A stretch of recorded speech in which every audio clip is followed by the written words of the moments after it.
It's going to be fantastic. I mean, it's going to be a great movie. It's going to be a lot of fun, but it's also, I think, going to be so worthwhile. And so it began.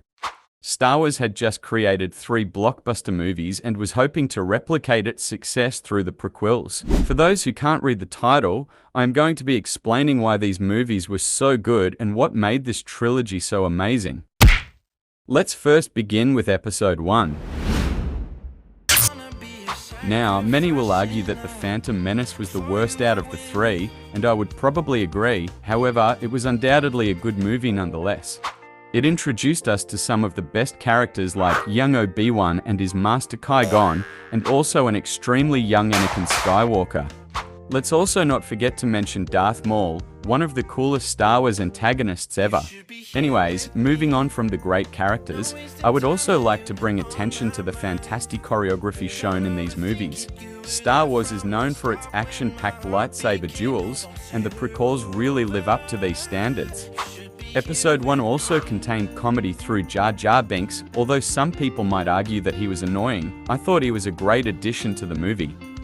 However, there are also some obvious negatives of this movie. One of the biggest disadvantages was the confusing space politics that the average viewer couldn't comprehend. This led to some confusion and many people didn't understand why things were happening. Another small thing was many argued it was childish despite Star Wars' huge adult following. And finally, another major complaint was Star Wars getting rid of the 2 fan-favorite characters in the first movie of the prequels. I understand that it's annoying, but I believe it was necessary for the rest of the movies to make sense. Overall, Episode 1 had good character development, good choreographed fights, decent comedy, and a pretty good cast. However, some of the negatives were the confusing space politics, some childish censors, and killing off all the good characters. Overall, I would give this movie a 7 out of 10. Anyways, let's now move on to Episode 2. Episode 2 is where we finally see the most iconic duo in the history of Star Wars, Obi-Wan Kenobi and Anakin Skywalker, who are both around 10 years older than in the last episode. What I like about this duo is it feels natural and almost like father and son. Anakin was very confident and outgoing, and Obi-Wan was protective and willing to give it all for Anakin. We also get to see more of Padme, who begins to slowly fall in love with Anakin. Their relationship is good and romantic, however, the age gap does seem a little weird, especially as Padme first met Anakin when he was a child.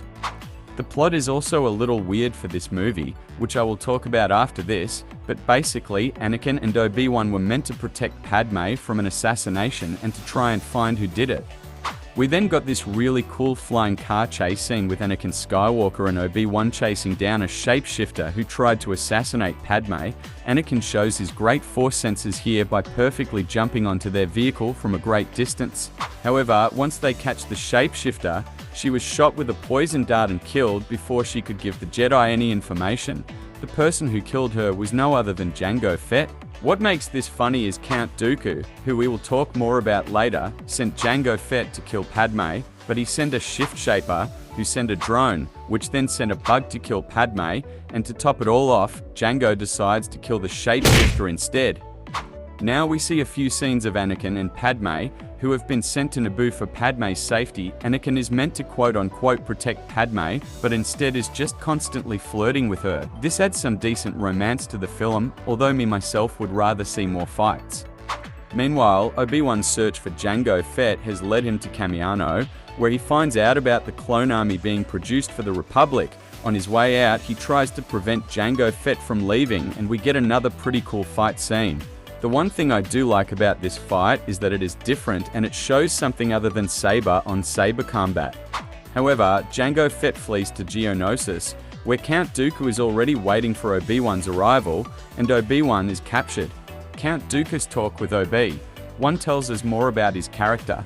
He used to be Qui-Gon's master before believing the Senate was corrupt and leaving to join Lord Sidious. The way Dooku talks is so chilling, and he really is my favorite character. After hearing about Obi-Wan's capture, Anakin and Padme also go to Geonosis to help, but just get captured as well. Luckily for them, the Jedi Council hear of Count Dooku's plots and also go to Geonosis. This is where we finally see Mace Windu in action. Windu is definitely a top-tier character who is great to watch in live action. He is very powerful, being only second to Yoda, and his purple lightsaber is just a cherry on top. His best moment of this movie is definitely when he does this to Jango Fett. That goes Upton! Back near the wall! It's out of here! Bartolo! Finally, I would like to talk about the two big fights near the end of the movie. I personally believe that this fight was extremely entertaining, and like in the first episode, the choreography of these fights are top-notch. The attention to detail in this fight seemed perfect, and I also like seeing the good guys lose for once. Also, seeing Anakin get his hand cut off like his son is just a great way to link the prequels with the original series. Lastly, Yoda comes to the rescue and begins to fight his old apprentice Count Dooku. Both of them use a lot of force powers, and this fight just goes to show the viewer how powerful these two are. Also, seeing Yoda jumping around the screen with his little green lightsaber is quite satisfying, and this fight is definitely unique to other fights we have seen in the past. Overall, Episode 2 had great and unique characters, a purposeful plot, great fights, and also what I forgot to mention is the great scenic music. However, the negatives of this film were there was not much comedy, the romance at some points were quite cringe, and some parts on Geonosis felt like an eternity. Overall, I have to give this movie a solid 8 out of 10. Hey guys, if you're enjoying so far and would like to see more videos like this in the future, please subscribe, but now let's go on to Episode 3. As always, something immediately happens at the beginning of the film. This time, Senator Palpatine has been captured by General Grievous, who doesn't matter for now, and Obi-Wan and Anakin Skywalker once again fight Count Dooku. But to be completely honest, this is sort of a 1 versus 1 between Dooku and Anakin, as Obi-Wan just get easily chucked around by Dooku. By the end of the fight, Anakin takes not just the upper hand, but both hands off Dooku, and then Senator Palpatine persuades him to kill Dooku. Anakin, the Senator, and Obi-Wan return safely, and Anakin reunites with Padme. However, Padme tells him the news that she is pregnant. As you know, Luke and Leia are Anakin's children, so this is the time she is pregnant with them. However, the only issue is Anakin constantly gets force visions of Padme dying in childbirth and is really eager to trying to stop this from happening, but this becomes more important later on. Meanwhile, Obi-Wan takes measures into his own hands by tracking General Grievous to the planet Utapau. Grievous is a huge cyborg who was trained and used as a tool by Dooku. There is a huge fight between Obi-Wan and General Grievous, and I love how Grievous attempts to overwhelm his opponents by constantly keeping them in defense. However, Obi-Wan is a master of defensive lightsaber combat and eventually wins the fight. However, it does not end there, as Obi-Wan uses the Force to grab a blaster and he shoots at Grievous's vital organs, evidently killing Grievous. This is a really thrilling kill and is not spoken about enough. Meanwhile, Anakin is in the Galaxy's Opera House with Chancellor Palpatine, who tells Anakin about Darth Plagueis the Wise being able to save people from dying. By this point, we definitely know Palpatine is a Sith Lord and he is attempting to lure Anakin to the dark side by giving him hope of saving Padme. Now this is where it really gets good, as Anakin tells Mace Windu about Palpatine being a Sith Lord, and so Mace Windu goes to confront Palpatine. However, Palpatine does not surrender and begins to put pressure on Mace Windu and the other Jedi Masters. With single blows, Palpatine can kill powerful Jedi Masters, which goes to show how powerful Sidious is. It soon becomes a 1 versus 1 between Mace Windu and Sidious, and with the help of Windu's Vapiad, he is able to disarm Sidious. Yet Sidious tries to use Force Lightning, but it backfires and hits him, deforming his face. However, Anakin wants Sidious alive to save Padme, and in the process gets Windu killed, and this marks the beginning of Darth Vader. And finally, we get to one of the biggest things in Star Wars history, where Sidious tells Cody to execute Order 66, turning the clones on the Jedi and causing a huge galactic war.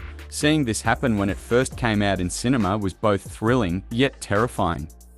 Yoda then decides he must end Sidious before he can do any more harm, and we see this epic fight between the two strongest characters. Yoda does get the slightest edge over Sidious in close lightsaber combat due to his small size and agility. However, Sidious probably outclasses Yoda with his force powers and overwhelms him by throwing things at him. Although by the end of the fight, both of them are perfect equals to one another and the fight ends with a draw.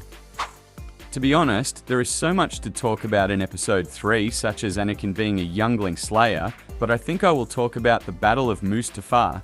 This is the final big fight between Lord Vader and Obi-Wan, and this is by far the greatest fight in the history of Star Wars. Each lightsaber swing shows their personality, and the acting is very high quality. However, as you all know, Anakin does lose this fight due to his arrogance. To be completely honest with you guys, there is really no point in comparing the positives and negatives of this film, as it is undoubtedly a 10 out of 10. Anyways, my storage is dying, so please subscribe if you enjoyed, but I got to say peace out.